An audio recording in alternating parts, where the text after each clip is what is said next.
დილიდანვე უკვე იყო ძალიან დაძაბული სიტუაცია პოლიციასა და მომიტინგეებს შორის. დაახლოებით აი ამ ადგილას ვიდექით ჩვენ თითქმის სულ ვიყავით პირდაპირ ეთერის რეჟიმში.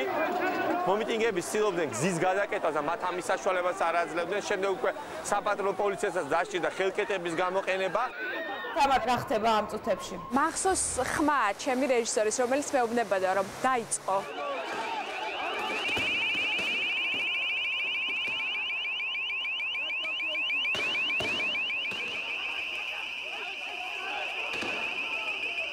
ფეხებში ჩამიცვიდა უკვე აი ეს ეგრეთ წოდებული გაზის ჭურვები და ვეღარ სუნთქავდი, მაგრამ ცდილობდი რომ აუზებით მელაპარაკა.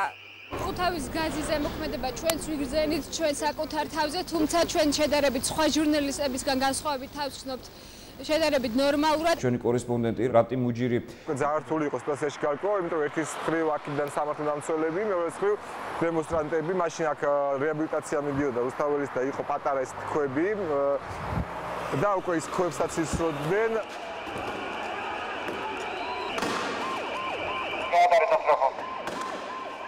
ამის შემდეგ უკვე მოვლენები კარგად არ მახსოვს, რომ ოპერატორი შეუძლოთ იყო ამ ეთყობა ბევრი ჩაისმკა და მეც ყოველი შემთხვევისთვის გადამიყვანე შემოწმებაზე.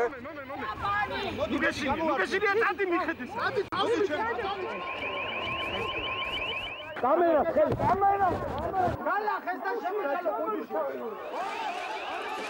რუსთაველიდან რომ უშვებდნენ ხალხს, უკვე იქ თქვეს რომ იკრიბებოდნენ რიყეზე, პატარა სცენასავით ჰქონდათ გაკეთებული და იქ შეიკრიბდნენ, დაიწყო გამოსვლებით. მეტეხის ხიდზე ჩამოდიოდნენ შავ უნიფორმიანი სპეცდანიშნულების რაზმის წევრები. აღმოჩნდა რომ მე და რამდენიმე ოპერატორი ვიყავით. მაგრამ მე იმ ოპერატორებს ვეღარ პოულობდი. იყო ეს პატარა ძალიან წარე რეზინის ტყვიები. როგორც აღმოჩნდა მე რამდენიმე ტყვია მომხოდრია. 9 საკლდა 15 წუთი მთავარი საინფორმაციო გამოშვება უკვე ეთერში იყო, როდესაც აი ესე თან ველოდით, თან არ ველოდით და ვინც არ ველოდით, მათი მოლოდინები არ გამართლდა და მოვიდნენ. მოვიდნენ ის ადამიანები, ვისაც მთელი დღის განმავლობაში ხედავდით რიყეზე.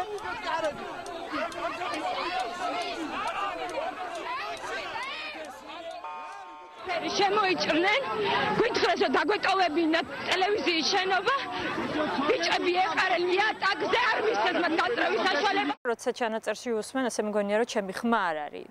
და ის მდგომარეობა ალბათ გადმოსცემს იმ ემოციას, რა მდგომარეობაშიც ვიყავით ჩვენ იქ. სასტრაფო მაინც შემოუშვა რა ჟურნალისტები, ორსულები, ყველანი დაწეს, დაყარეს და იარაღები დაგვადეს. ჩართვა დავიწყე, მოვყევი რომ იმედში უკვე დარბევა დაწყებული არის, სპეცრაზმი შიგნით არის, ჟურნალისტები გარეთ არის.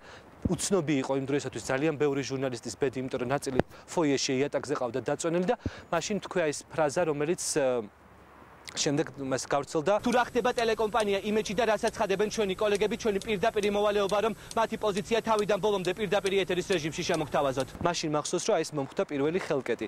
შესაძლოა წუთი-წუთზე აქაც საეთერო სტუდიაში ჩემოვიდეს სპეცდანიშნულების რაზმი. თავიდან მართლა რო გითხრათ, არ დავიჯერე. თუ ჩემთვის რაღაც წარმოუდგენელი იყო ეს ფაქტი თვითონ. და ნუ შემდეგ უკვე აღმოჩნდით ყველანი ფაქტის წინაშე, იმიტომ რომ აი აქ ზევით შეგვიძლია ვნახოთ.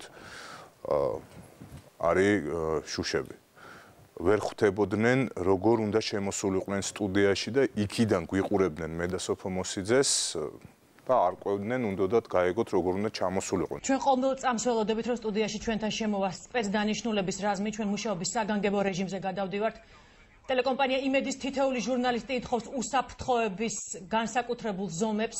აი ეს ძალადობრივ ფორმას ნამდვილად არ ველოდით.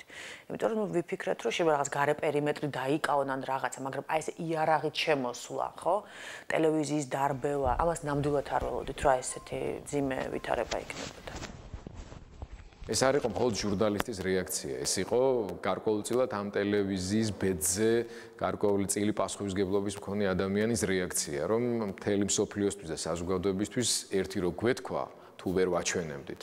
და მეორეს მხრივ გარკვეული მინიშნება მიგვეცა, რა უნდა, რა ხდებოდა აქ და როგორი იყო ჩვენი მდგომარეობა. ხმაური ისმის ტელევიზიაში და რაღაცა საშინელება ხდება. ჯერჯერობით ჩვენ ტელეეთერში ვართ, თუმცა სტუმრები მოვიდნენ. კარგით, დროებით გემშვიდობებით. არ ინერვიულოთ, ყველაფერი კარგად იქნება.